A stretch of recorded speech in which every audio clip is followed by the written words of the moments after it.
Tolak bela Indonesia, begini nasib pemain keturunan sekarang. PSSI pilih Jakarta untuk venue kualifikasi Piala Asia U20. Berakhir tragis, ex-pelatih Vietnam korban timnas Indonesia. Raksasa Belanda resmi kontrak pemain keturunan Indonesia. Jadi, simak terus berita Timnas P selengkapnya.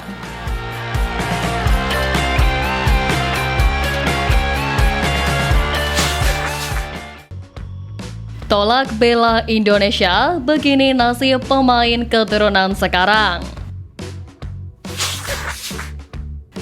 Gencarnya PSSI melakukan naturalisasi ternyata tak selalu berjalan mulus. Beberapa pemain keturunan juga ada yang menolak untuk membela timnas Indonesia. Namun naasnya nasib mereka justru tak sesuai harapan.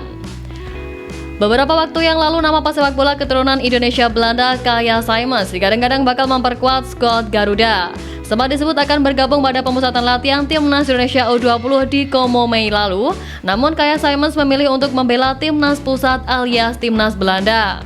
Padahal keikutsertaan Simons membela tim muda Belanda pun terbilang minim dan namanya pun juga belum masuk dalam radar pelatih tim U19 Peter van der Ven. Kini nama Kaya Simons pun seakan tenggelam, di mana perjalanan karirnya di VTC juga berakhir pada 1 Juli lalu dan kini bergabung ke tim Graafschap U21 untuk hadapi musim baru. Selain Kaya Simons, pemain keturunan yang pernah menolak tawaran Sintayong adalah Jordi Weerman. Sempat memiliki karir mentereng bersama klub Liga 1 Swiss FC Luzern dengan koleksi 2 gol dan 1 assist dari 45 pertandingan, ia mengaku ingin fokus bermain di klub dan menolak permintaan bela timnas. Namun kini apesnya ia justru mengalami penurunan karir dan bergabung dengan klub Liga 1 musim depan, Madura United. Penolakan membela timnas Indonesia ini pernah dibahas oleh anggota Esko PSSI Arya Sinulinga. Arya mengatakan ada faktor besar yang membuat pemain-pemain keturunan menolak dinaturalisasi untuk bela timnas Indonesia. Salah satunya yakni masih berhasrat ingin membela negara asalnya. Terlebih lagi di Indonesia tidak ada 2 kewarganegaraan berbeda dengan beberapa negara lain. Selain hal tersebut, para pemain keturunan masih sangat muda dan masih ingin mengembangkan karirnya. Hal itu memang bukan menjadi masalah, sebab hal itu sangat berkaitan dengan masa depan si pemain tersebut. Arya meminta kepada warganet untuk tidak memberikan pesan buruk kepada pemain tersebut apabila menolak gabung ke timnas Indonesia. Masyarakat Indonesia harus bisa memaklumi pilihan dari pemain keturunan itu.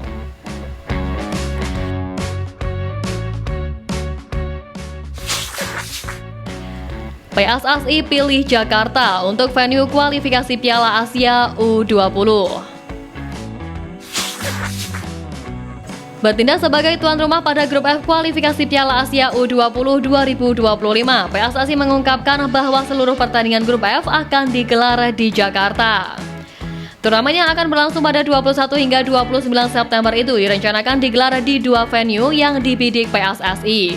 Kedua venue itu adalah Stadion Madia dan Stadion Utama Gelora Bung Karno. PSSI sendiri sedang berkoordinasi dengan AFC untuk menggelar pertandingan grup F di Jakarta. Sebelumnya, tim asuhan Indra Syafri bermain di Surabaya, Jawa Timur pada ASEAN Cup U19 2024. Hasilnya pun timnas Indonesia U19 menjadi juara usai mengalahkan Thailand di babak final. Kesuksesan timnas Indonesia U19 itu membuat PSSI ingin menggelar kualifikasi Piala Asia U20 2025 beralih di Jakarta. Yunus Nusi juga berharap masyarakat pecinta sepak bola Indonesia bisa datang langsung untuk mendukung perjuangan tim Merah Putih di Jakarta. Sebab dukungan itu sangat penting bagi timnas Indonesia U20 yang menargetkan lolos ke Piala Asia U20 2025. Sebelum menghadapi kualifikasi Piala Asia U20, timnas Indonesia U20 akan berangkat ke Korea Selatan untuk mengikuti turnamen bertajuk Seoul Earth on Ice Cup U19. Mereka akan menjalani 3 laga pertandingan melawan Korea Selatan, Argentina, dan Thailand pada 28 Agustus sampai 1 September di Stadion Seoul Mokdong, Korea Selatan.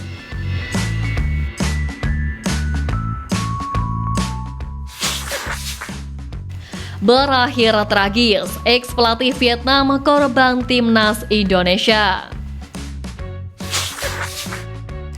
Pelatih Vietnam Tran Minh Chinh bernasib pilu usai kalah telak dari Indonesia di ASEAN Cup U16 2024. Dari dipecat Vietnam kemudian diasingkan ke klub yang hilang. Masih sangat segar diingatan saat timnas Vietnam U16 pimpinan Tran Minh Chinh dibantai oleh timnas Indonesia U16 di ajang ASEAN Cup U16 2024. Perebutan peringkat ketiga ASEAN Cup U16 yang digelar di Stadion Manahan Solo itu berakhir sangat menyedihkan untuk Vietnam. Vietnam dibantai habis Indonesia dengan skor 0-5, di mana kekalahan itu menambah buruk riwayat The Golden Star Warriors kala bersua skuad Garuda. Tak berselang lama, Federasi Vietnam ternyata memutuskan untuk memecat Tran Minh Chinh dan menggantikannya dengan pelatih asing. Apesnya lagi, nasib pilu justru dialami Tran Minh Chinh pasca pemecatan tersebut. Karirnya sebagai pelatih kini diasingkan ke kasta ketiga kompetisi Liga Vietnam, tempat yang sangat jauh dari posisi sebelumnya ia berada. Ia bergabung dengan klub yang pernah menghilang selama 3 tahun dari Liga Vietnam, bangkrut karena terlilit utang gaji, dan terlibat dalam skandal suap yakni Quang Ninh. Tran Minh Chinh direkrut sebagai direktur teknik dalam klub tersebut.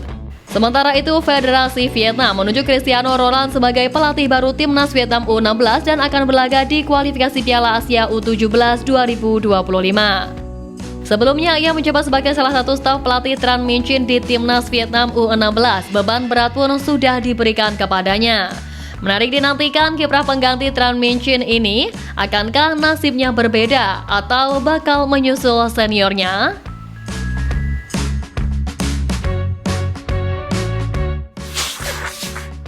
Raksasa Belanda resmi kontrak pemain keturunan Indonesia. Kabar menarik datang dari pemain keturunan Indonesia potensial Leif Oldenstam yang baru mendapatkan kontrak profesional dari klub top Eredivisie Belanda Ajax Amsterdam. Hal ini menandakan bahwa Leif Oldenstam adalah pemain potensial sebab Ajax Amsterdam merupakan klub papan atas di Belanda. Adapun darah Indonesia Leif Oldenstam sendiri berasal dari pihak ibunya, di mana disebutkan bahwa nenek dan kakeknya lahir di Jakarta. Meski begitu, belum diketahui apakah Leif Oldenstam bersedia untuk membela timnas Indonesia walau punya darah keturunan. Apalagi pemain berusia 17 tahun ini sering menjadi andalan di timnas kelompok umur Belanda. Melansir dari Transfer Market, Leif Oldenstam sudah bermain dengan Belanda U15 sebanyak 2 kali, lalu ia mentas 7 pertandingan bersama U16.